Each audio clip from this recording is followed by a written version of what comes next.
Salam gila bola.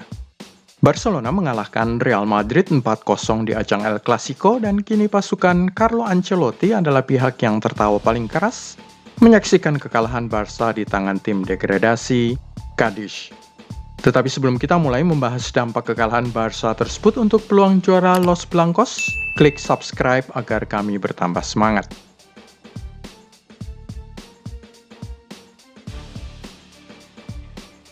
Barcelona kalah di tangan Cadiz. Pasukan Xavi Hernandez menderita kekalahan mengejutkan di tangan tim bawah Cadiz yang memulai kick-off di zona degradasi.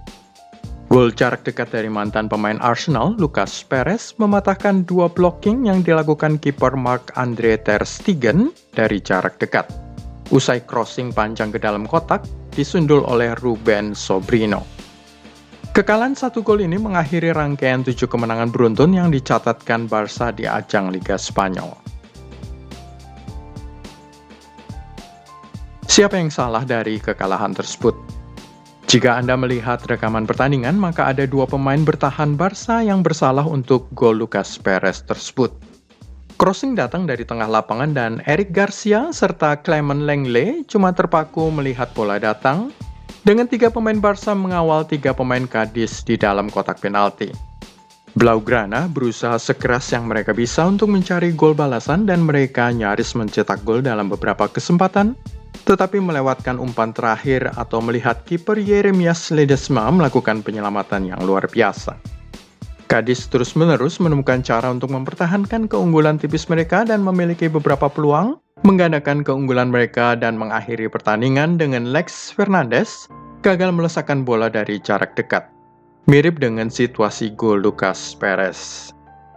Xavi Hernandez kemudian memasukkan Pierre-Emerick Aubameyang, Adama Traore dan Luuk de Jong untuk membuat dampak dan de Jong terlihat sangat berbahaya saat menyambar umpan-umpan silang seperti yang dia lakukan. Tetapi sepertinya ini bukan malam terbaik Barca. Kekalahan Liga pertama sejak Desember 2021. Selain mengakhiri 7 kemenangan beruntun, kekalahan di tangan Cadiz juga mengakhiri rangkaian tidak terkalahkan Blaugrana sejak bulan Desember 2021. Usai ditaklukkan oleh Real Betis pada 4 Desember 2021, Barca bangkit dengan hasil imbang 2-2 di Osasuna dan sejak saat itu Sergio Busquets dan kawan-kawan tidak terkalahkan. 11 kemenangan dan 4 kali hasil imbang. Di antara 11 kemenangan itu termasuk kemenangan El Clasico 0-4 di Santiago Bernabeu, kemenangan 4-0 melawan Athletic Bilbao dan Osasuna, serta kemenangan 4-2 melawan Atletico Madrid. 2 kekalahan beruntun di kandang. Jika kita memperluas hasil-hasil terkini itu ke semua kompetisi, maka kekalahan di tangan Cadiz merupakan kekalahan kedua beruntun di kandang sendiri di Camp Nou. Beberapa hari sebelumnya, Blaugrana kalah 2-3 di tangan Eintracht Frankfurt, sebuah tim Bundesliga di ajang perempat final Liga Eropa. Skor agregat 3-4 usai hasil imbang 1-1 dari leg pertama. Dan sebagai akibatnya, Barca tersingkir dari satu-satunya kompetisi di mana mereka dijagokan akan menjadi juaranya. Batas aman Real Madrid 81 poin. Kekalahan Barca menyebabkan Los Blancos bergembira karena menyebabkan peluang juara mereka kian dekat dan kian cepat. Sebelum kick-off dimulai di Camp Nou, Barca baru menjalani 30 pertandingan dengan koleksi 60 poin. 8 laga sisa yang masih harus dijalani Jordi Alba dan kawan-kawan bisa menghasilkan 24 poin. Itu menyebabkan batas aman yang harus dilewati Los Blancos adalah 60 ditambah 24 atau 84 poin. Tetapi kini dengan kekalahan tersebut sudah 31 pertandingan terlewati, sisa 7. Poin Barca masih tetap sama 60, sisa 7 pertandingan menyebabkan ada potensi poin 21, mengasumsikan Ousmane Dembele dan rekan-rekan memenangkan semua laga sisa. Apa yang menggembirakan pasukan Carlo Ancelotti adalah batas aman yang harus dilewati kini menjadi lebih rendah. Hanya 60 ditambah 21 atau 81 poin saja.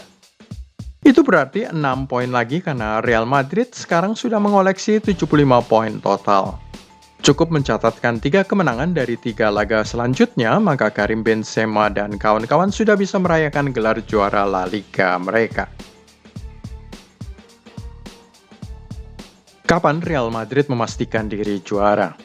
Casemiro dan kawan-kawan akan tandang ke Osasuna pada 21 April 2022, lalu setelah itu menyambut kedatangan Espanyol pada 30 April. Laga melawan Espanyol itu terjadi sesudah leg pertama dan sebelum leg kedua semifinal Liga Champions melawan Manchester City. Jika Los Blancos berhasil menang atas Osasuna dan Espanyol, maka derby Madrid di kandang Atletico pada 8 Mei 2022 akan menjadi momen menentukan apakah Real Madrid bisa mengangkat gelar juaranya. Sebuah kemenangan atas skuad Diego Simeone akan memastikan trofi juara La Liga. Tetapi jika mereka sampai kehilangan poin, katakanlah ada hasil imbang, maka laga berikutnya saat menyambut kedatangan Levante, sebuah tim degradasi, pada 11 Mei akan menjadi ajang perayaan gelar Los Blancos. Sisa laga-laga Barcelona. Barca masih harus memenangkan 7 laga sisa mereka untuk menjaga tekanan pada Karim Benzema dan kawan-kawan, berharap tekanan itu menyebabkan Los Merengues terpleset. Tetapi 7 pertandingan tersisa Barca di Liga Spanyol sama sekali tidak mudah. Real Sociedad, tim urutan 6, sudah menunggu kedatangan Memphis Depay dan kawan-kawan pada 22 April. Kemudian Blaugrana menyambut kedatangan Rayo Vallecano pada 25 April, Real Mallorca pada 2 Mei, dan tandang ke Real Betis, tim urutan kelima klasemen pada 8 Mei. Setelah itu, 2 pertandingan melawan Celta Vigo dan Getafe sudah menunggu sebelum ditutup dengan laga sulit melawan pasukan Unai Emery yang melaju jauh di Liga Champions Villarreal pada hari terakhir musim. 4 besar dalam ancaman. Apa yang membuat khawatir Xavi adalah kini posisi 4 besar Liga Spanyol juga dalam ancaman. Ada 3 tim yang memiliki poin sama 60. Selain Barcelona, Sevilla pada urutan ketiga dan Atletico Madrid posisi keempat juga memiliki 60 poin dan sewaktu-waktu mereka bisa mengambil alih posisi kedua klasemen. Di bawah mereka ada Real Betis 57 poin pada urutan kelima serta Real Sociedad ranking ke-6 dengan 55 poin. Seluruhnya masih dalam jarak tembak untuk meraih tiket Liga Champions musim depan.